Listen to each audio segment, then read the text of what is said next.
Hello everyone, Jai Bhim. Welcome to truth literature. और आज की वीडियो का टॉपिक है शूद्रों का पतन, जो कि 10th चैप्टर है बाबा साहब अम्बेडकर की लिखित पुस्तक शूद्र कौन थे। तो जो हमारा पार्ट है, 10th पार्ट है हमारा शूद्रों का पतन, इसको मैंने 3 भागों में डिवाइड किया है। टॉपिक थोड़ा सा लेंथी है, that is why I have decide that and you could understand properly. तो मैंने स्टार्ट करता हूँ और I hope you will like this. First part देखेंगे जिसमें बताया है कि शूद्रों का पतन कैसे हुआ, जिसका जो मुख्य कारण जो बताया है इसमें उपनयन संस्कार का। पहले पढ़ते हैं, आइए फिर डिस्कस करेंगे। फिर शूद्रों को दूसरे से चौथे वर्ण में गिराने के लिए ब्राह्मणों ने कौन सा तरीका निकाला। अभी तक ये सिद्ध हुआ है कि शूद्र क्षत्रिय थे और इन लोगों की ब्राह्मणों से इतनी शत्रुता थी कि उन लोगों ने शूद्रों को गिराने का प्रयत्न किया। अतएव यह जानना आवश्यक है कि शूद्र गिरे कैसे। ब्राह्मणों ने शूद्रों का उपनयन कराने से इनकार कर दिया और इस तरीके से शूद्रों का पतन हुआ और ब्राह्मणों ने शूद्रों से बदला लिया। यह जानना उचित है कि उपनयन क्या है और आर्यों में इसका क्या महत्व था। उपनयन का ज्ञान उनके संस्कार के वर्ण से हो सकता था। आदि में उपनयन एक सादा सा संस्कार था। लड़का एक समृद्ध एक प्रकार का घास लेकर गुरु के पास आता था और प्रार्थना करता था कि मैं ब्रह्मचारी बनना चाहता हूँ। गुरु उसको स्वीकार करते थे। जैसे जैसे समय बीतता गया वैसे वैसे ये संस्कार भी विस्तार पकड़ता गया। इसका विस्तार इतना बढ़ गया था कि उस वर्णन से पता चलता है कि जो आश्वलयन ग्रह सूत्र में दिया हुआ है, जो कि केन हिस्ट्री ऑफ धर्मशास्त्र वॉल्यूम नंबर 2 पेज नंबर 281-283, इसमें क्या दिया हुआ है कि बालक का सिर मुड़ा हुआ हो, बालक का सिर मुड़ा हुआ हो, वह नवीन वस्त्र अथवा चर्म धारण किए हुए हों। यदि ब्राह्मण हो तो मृग चर्म, यदि क्षत्रिय हो तो रुरु चर्म, यदि वैश्य हो तो बकरे का चर्म। यदि वस्त्र धारण किए हों तो रंगीन वस्त्र होना चाहिए। ब्राह्मण के लिए केसरिया, क्षत्रिय के लिए लाल और वैश्य के लिए पीला। वह करधौनी तथा दंड धारण किए हों। बालक गुरु का हाथ पकड़े, गुरु घी का हवन करे और अग्नि के सामने पूर्व मुख करके बैठे। बालक गुरु के सामने पश्चिम की ओर मुख करके बैठे। गुरु अपनी अंजलि में पानी भरे और ऋग्वेद का मंत्र पढ़कर बालक के हाथ में पानी डाल दे। फिर मंत्र सावित्री की आज्ञा से अश्विनों ने बाहु से और पूषण के हाथ से इत्यादि परस्पर दोबारा हाथ पकड़े। मंत्र अग्नि तेरा गुरु है इत्यादि पढ़कर तीसरी बार हाथ पकड़े। फिर बालक सूर्य की तरफ देखकर प्रणाम करे और गुरु मंत्र पढ़े। सावित्री यह तेरा ब्रह्मचारी है, इसकी रक्षा करो इत्यादि। पुनः तुम इसको ब्रह्मचारी हो, तुम प्राण के ब्रह्मचारी हो, मैं तुमको प्रजापति को देता हूँ। फिर मंत्र पढ़कर 3-8-4 पढ़कर इसका ऋग्वेद में जो दिया है को दाहिने तरफ घुमाकर उसका हृदय छुए। बालक पृथ्वी को साफ करके धीरे से अग्नि में लकड़ी रखे, क्योंकि प्रजापति का कार्य धीरे से करना चाहिए। कुछ लोग अग्नि का मंत्र पढ़ते हैं कि हम ये लकड़ी रखते हैं कि आप बढ़े और ब्रह्म द्वारा हमें भी बढ़ाएं, स्वाहा। लकड़ी रखकर और अग्नि छूकर बालक अपना मुख 3 बार छुए और कहे, मैं तेजस से अभिषेकित होता हूँ, अग्नि मुझे तेज बुद्धि और वश दे। इंद्र मुझे बुद्धि वंश और बल दे। सूर्य बुद्धि वंश और तेज दे। हे अग्नि, आप तेज हैं, मैं तेजस्वी हो जाऊं। आप बल हैं, मैं बलशाली हो जाऊं। आप जलाने की शक्ति रखते हैं, मैं भी भस्म करने की शक्ति रखूं। यह मंत्र पढ़ने के पश्चात वह झुककर गुरु के चरण छुए और कहे, मुझे गायत्री मंत्र पढ़ावे। गुरु तब बालक को उठाकर धीरे धीरे गायत्री मंत्र पढ़ावे। फिर बालक के हृदय पर हाथ रखकर कहे, मैं तेरा मन कर्तव्य में लगाता हूँ, तुम्हारा दिमाग मेरे कर्तव्य जैसा हो। तुम मेरी आज्ञा का अनुसरण करो। फिर मेरी कमर को बांधकर और दंड देकर बालक को ब्रह्मचारी का कर्म बताएं। तुम ब्रह्मचारी हो, पानी पियो, सेवा करो, दिन में मत सो, गुरु पर विश्वास करके वेद पढ़ो। बालक प्रातः और सायकाल भिक्षा मांगकर भोजन लाएं और यज्ञ की लकड़ी इकट्ठी करें। जो कुछ भिक्षा से मिले वह गुरु के सुपुर्द कर दे और वह दिन में बैठे नहीं। तो यह बताया गया है जो कि हमने देखा इसमें कि इस प्रकार से होता था, जो कि केन हिस्ट्री ऑफ धर्मा सूत्र में जो लिखा है बाबा साहब अम्बेडकर ने मेंशन किया है। उपनयन के अंत में बालक को गायत्री मंत्र पढ़ाता है। जो उपनयन के अंत में जो गुरु होता है बालक को गायत्री मंत्र पढ़ाता है। इस वर्णन से दो बातें प्रकट हैं। पहला यह कि उपनयन से वेद पाठ आरंभ होता है और वेद पाठ गायत्री मंत्र से शुरू होता है। दूसरा यह कि उपनयन के लिए ये वस्तुएं आवश्यक थीं। पहला बांस, शरीर के नीचे हिस्से का वस्त्र। दूसरा उत्तरीय, शरीर के ऊपर के हिस्से का वस्त्र। तीसरा दंड और चौथा मेखला, कमर में बांधने के लिए घास की रस्सी। यदि कोई इस वर्णन को आधुनिक उपनयन के वर्णन से मुकाबला करे तो उसे आश्चर्य होगा कि पहले के समय में यज्ञोपवीत का जिक्र नहीं है। ये बहुत इंपॉर्टेंट लाइन है। फिर से मैं दोहराता हूँ कि यदि कोई इस वर्णन को आधुनिक उपनयन के वर्णन से मुकाबला करे तो उसे आश्चर्य होगा कि पहले के समय में यज्ञोपवीत का कोई जिक्र नहीं है। अब तो उपनयन का यज्ञोपवीत धारण मुख्य अंग है। यज्ञोपवीत धारण करने और बनाने के लंबे चौड़े नियम हैं। यज्ञोपवीत में 3 धागे होते हैं। प्रत्येक धागे में 3 सूत होते हैं। इस प्रकार हर सूत देवता के लिए है। यज्ञोपवीत नाभि के नीचे ना हो, छाती से ऊपर हो। एक मनुष्य एक से ज़्यादा यज्ञोपवीत पहन सकता है। यदि कोई यज्ञोपवीत धारण किए बिना भोजन करे अथवा दाहिने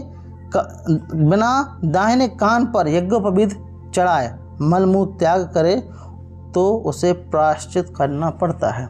यानी वह स्नान करे, प्रार्थना करे और व्रत करे। ब्रह्मचारी दूसरे का यज्ञोपवीत, जूता, आभूषण, माला, कमंडलू ना इस्तेमाल करे। यज्ञोपवीत धारण करने की 3 रीतियाँ हैं। कितनी हैं? 3। पहला है निवीत, दूसरा प्राचीन वीत, तीसरा उपवीत। यदि जनेऊ माला की भांति दोनों कंधे के ऊपर लटके तो विनीत। यदि बाएं कंधे से दाएं कंधे के ऊपर लटके तो उपवीत। यदि दाहिने कंधे से बाएं ओर लटके तो प्राचीन वीत कहलाता है। यज्ञोपवीत कैसे आरंभ हुआ?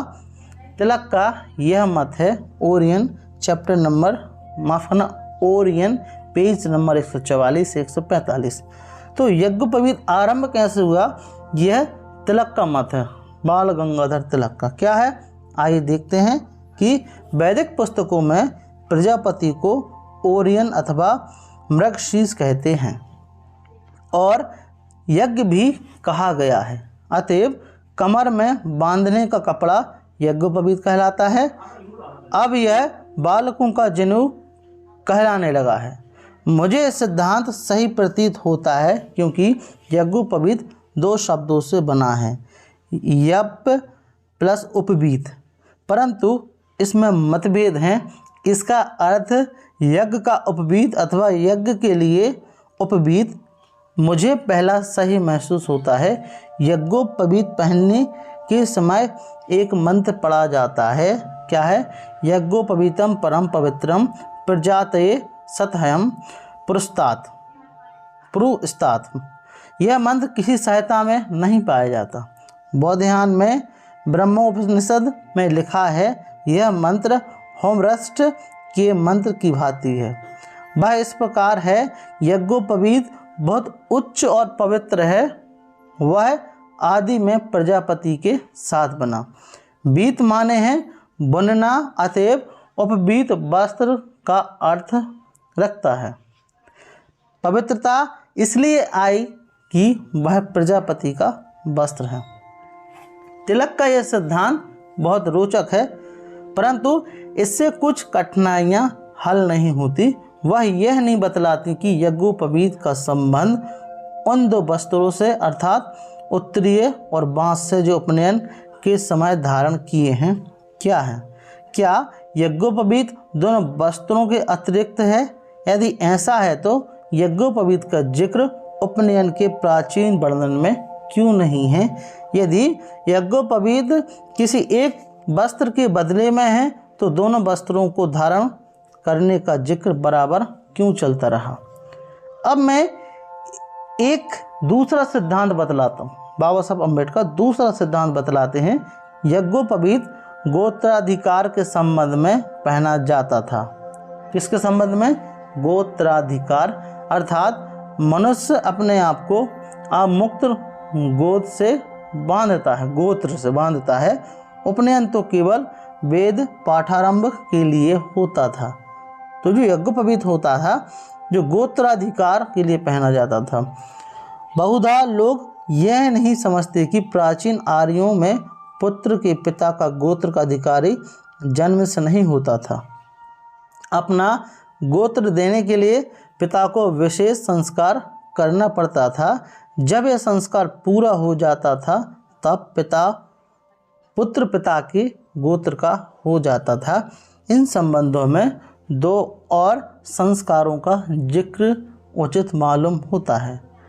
एक तो शौच के नियम और दूसरा गोद का संस्कार। यदि कोई संबंधी मर जाता था तो अशौच का समय संबंधी के निकट अथवा दूर होने पर निर्भर रहता था। निकट संबंधों के लिए अशौच का काल लंबा, दर के संबंधियों के लिए थोड़ा बड़ा होता था। तो ये सिद्धांत बता रहे हैं, यदि पुत्र का यज्ञोपवीत नहीं हुआ है तो उसके मृत्यु के अशौच का काल नाम मात्र का होता था। मनुस्मृति अध्याय 5 श्लोक नंबर 66-70। बधुआ थोड़े दिन बाद अशौच छूट जाता था। गोद के बारे में यह नियम है कि ऐसा लड़का गोद नहीं लिया जा सकता जिसका यज्ञोपवीत हो गया हो। काणीकृत व्यवहार मयूष पृष्ठ क्रमांक 114 में उद्धृत कालिका पुराण। इन नियमों का क्या तात्पर्य है?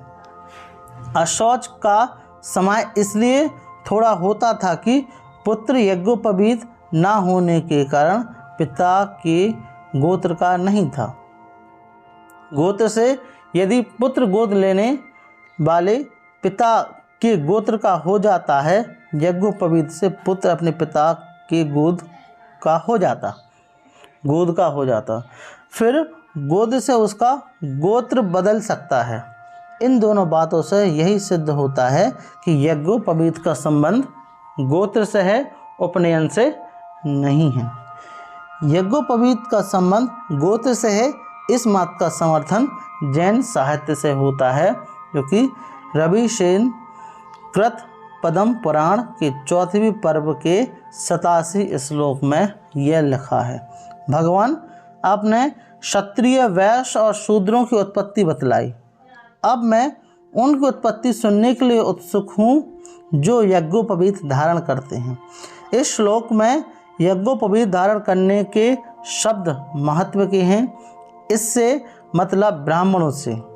इससे यह भी प्रकट होता है कि किसी समय में केवल ब्राह्मण ही यज्ञोपवीत पहनते थे, क्योंकि गोत्र ब्राह्मणों में ही होता है। जो गोत्र होता है वो ब्राह्मणों में ही होता है। अतएव यज्ञोपवीत संस्कार से यज्ञोपवीत जो संस्कार होता है गोत्र से संबंध रखता है। यदि यह बात ठीक है तो यज्ञोपवीत और उपनयन दो भिन्न भिन्न संस्कार हैं, बाद में दोनों एक होने लगे।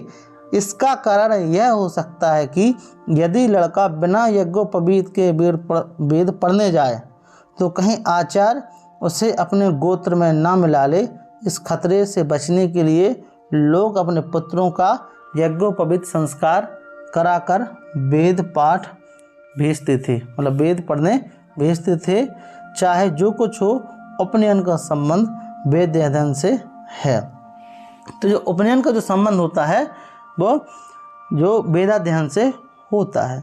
तो हमने पार्ट 1 में देखा कि जो उपनयन संस्कार होता है और जो यज्ञोपवीत होता है वो अलग होता है। उपनयन संस्कार जो होता है वो ब्राह्मण, क्षत्रिय, वैश्य तीनों का होता था, और जो यज्ञोपवीत जो संस्कार होता है जो कि केवल ब्राह्मण में होता है, इसका जो कारण है और जो संबंध है, इसका जो संबंध है केवल और केवल अपने गोत्र को देने से संबंध है। पौराणिक समय में ये होता था। अब हम देखेंगे कि जो एक साथ जो उपनयन संस्कार और जो यज्ञोपवीत संस्कार जो होने लगा है, इससे शूद्रों का कैसे पतन हुआ, इसके बारे में हम डिस्कस कल की वीडियो में, मतलब नेक्स्ट पार्ट में करेंगे। तो आई होप आपको इतना समझ में आ गया होगा। आपको अगर आप इतना समझ आ गया हो तो प्लीज़ उसको लाइक करें और कमेंट ज़रूर करें, और हमें सब्सक्राइब ज़रूर करें, फॉलो करें, मतलब हमें सपोर्ट करें। Thank you very much, thanks for watching. जय भीम, जय भारत। मिलते हैं फिर हम नेक्स्ट पार्ट में। Thank you very much.